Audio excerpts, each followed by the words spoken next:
Hey, this is Rick, and welcome back to another DIY do-it-yourself project. And there's also going to be some tips on this, which is why I'm putting up the whole project in the first place. It's a nice little project, shouldn't take you too long to do, which is why I like to use it. And it's going to be using twine or rope as a trellis support, a cage for your tomatoes. I used to use cages before. It was hard to get to your fruit. Sometimes the cages would be pulled up out of the ground, and then all the weight would take the plant to the side and snap it, and then you damage your plant or stun it, and you wouldn't be able to get any fruit in time. So I've come up with this idea that I've seen online. It's called the Florida Weave. We are here in Delaware. How it got its name in Florida, I don't know, but I've investigated it and I've used it for probably about 6-7 years now. My garden is small right now. I don't do a large garden like I used to. I can't physically do it anymore. So I've just kind of scaled back and went with a smaller type of garden. But this works great. If you look and you see there's probably some grass in here. I can't really climb around on my knees anymore, why I'm sitting on a bucket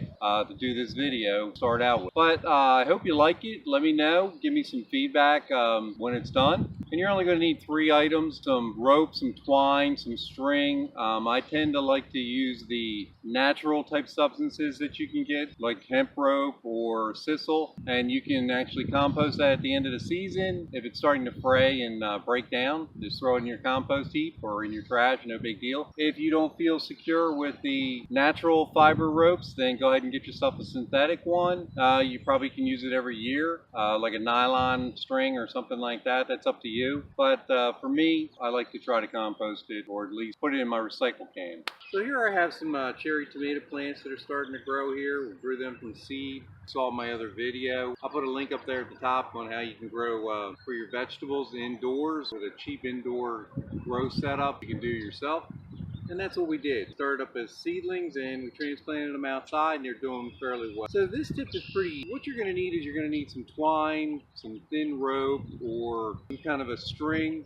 This is a sisal rope. So typically what we usually have for tomato plants are the cages, and I use them, cut them in half when I use them. I just use them just to get seedlings going and keep the wind from breaking them off. And I just use the bottom part of the hoop like that. But when it comes to actually supporting them, I've been using this design for a while. But I'm going to show you how to do this. You're only going to need a few supplies. Like I said, your rope, a nice faithful pair of shears, scissors, whatever you got. All these are 6-foot fence posts. You can see how they have a white top on them. I believe they were under $10. It's been a while since I purchased them. Don't hold me to it. Maybe even cheaper, I don't know. But this is a 6-footer. I think you can get them in 5 or 6. I tend to like the 6. Drive them brown with this point on the end here so that they're nice and stiff. I like it a little bit longer so it'll give you nice support. So as you can see here, I've got 3 of them in the ground now. I did this prior to when I went ahead and put the seedlings in the ground, and I lined them up the best I could. You're just going to drive them in with like a small maul or hammer. I wouldn't spread them out any more than 10 feet. It may be too much stress on the string. I put one in the center here. That's entirely up to you. If you want to save yourself some money, just go ahead and buy 2 of them. I've got them spread out about 7 foot right now. And how the weave works, you're going to start by going about maybe a foot off of the ground here, and you're going to go ahead and make a simple knot, whatever kind of knot you want. It's no big deal. Hands aren't working quite well this morning, but we'll get there. So that's tied nice and tight. And now what you want to do is you want to go straight down the side of your plants and try to stay fairly level. It's just an aesthetic thing. Looks nice. You're going to go straight along the back side. You see how I pulled those plants over? And then take a couple wraps, pull it nice and tight, taunt. Go around there a couple times. That way you don't lose the stiffness on your string. And then you're going to go around this post here, and you'll come back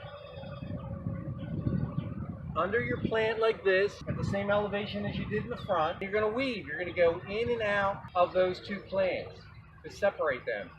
You're going to weave it back, go underneath the rope that you just put out. That way it'll pull it all together. And then go around your post. You don't have to go crazy with making it real tight. Just tighten up that it's going to hold that in there.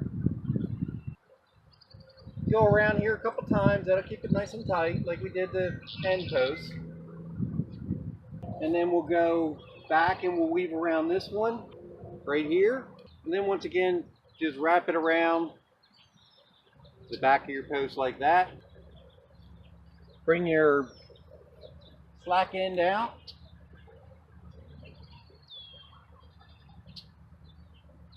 And make sure you cut beyond that point.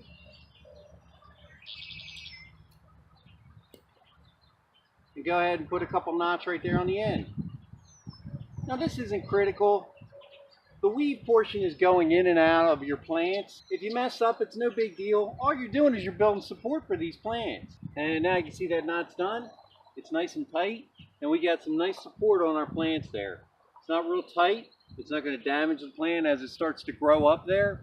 And that'll create a nice trellis and support for that. And like I said, it's not really that important. You want to weave in and out of your plants. You just want to make like a basket that's going to go around them and keep them nice and tight. Now, as your plant begins to grow here, you're going to keep on going up to sections as high as your plant grows. And believe me, when these are done, I'll have to look and see if I have any other pictures in past gardens, and I'll pop it in there. And these will come up almost like a hedge. They look really nice and full, easy to get to your fruit and pick it.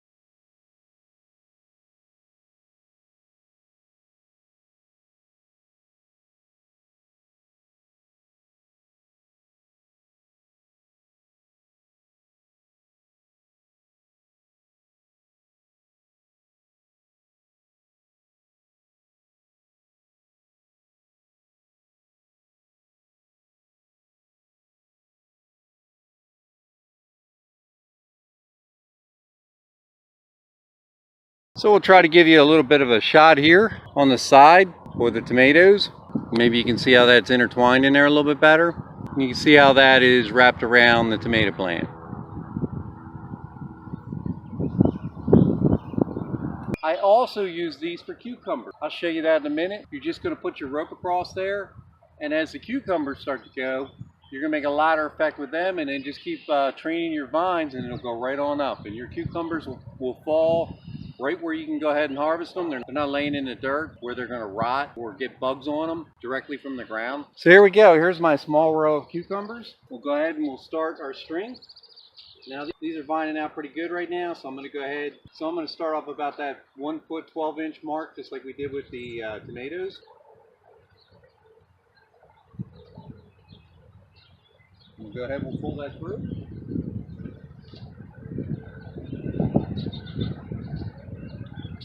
Now this, you're not going to actually go around the plant itself. You just want to build support. So you're going to push that across there like that. You're going to pull it across like that and then wrap it around. And just come right back.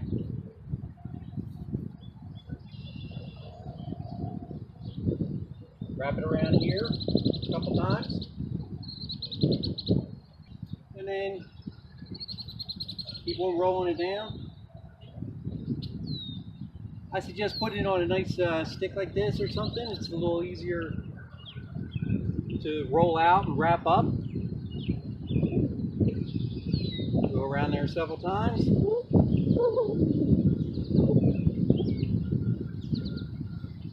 Grab our scissors, hold the slack line out, cut off the excess, wrap it around there, and just put what they call a half hitch. Just a couple of series of knots in there. And now that's nice and tight. You're going to take your cucumber vine. It's grown this far. I've been kind of procrastinating on doing this video because it was really raining a lot here and I wasn't feeling up to it. So now you can see these are growing pretty fast.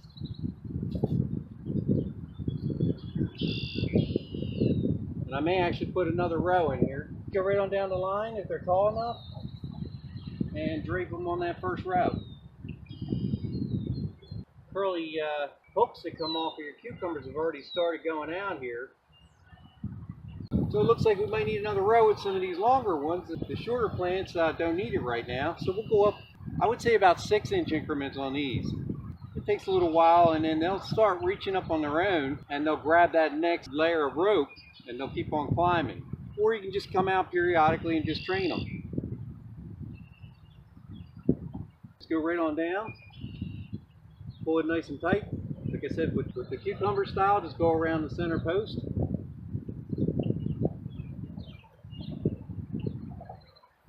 And around the back again. I'm anal about keeping it fairly nice.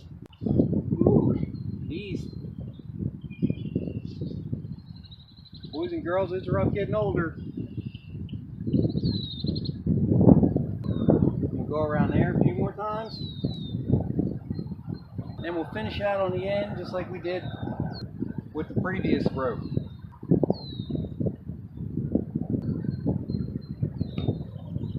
Now this is a pretty inexpensive trellis for you. You don't have to build any big hoop or buy a metal design. You're only out the cost of rope once you invest in the fence posts.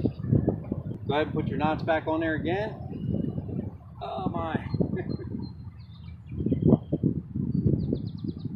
So we can see this one's definitely long enough and it's reaching up, so we'll go ahead and we'll drape that up a little bit further. You can leave some of those lower limbs on the bottom one there. Trust me, a couple days, those little curly cues will come out there and they'll latch right onto that rope. Put it in between, over, whatever you want, just to support that. Before you know it, it'll be this high and all your cucumbers will just dangle right there. Then you can go just pluck them right off. And now you can see the cucumbers a little bit better from the side. And you can see how that ladder pattern will allow those vines to just go right up. So that's it. That's my do-it-yourself project. Go ahead and do one yourself and let me know how you make out. Give me some feedback. Once again, please subscribe. It's down here in the right-hand corner at the bottom. Click that button and whatever video I do will come up in your feeds on YouTube. Plus, you never know what kind of project I'm going to do. My channel does DIY projects and pets and reviews and cooking demonstrations and all kinds of stuff. Once again, I appreciate all the feedback, all the likes, little hearts, and even some of the constructive criticism. I respond to it all. Share with your friends, like the video. Take care.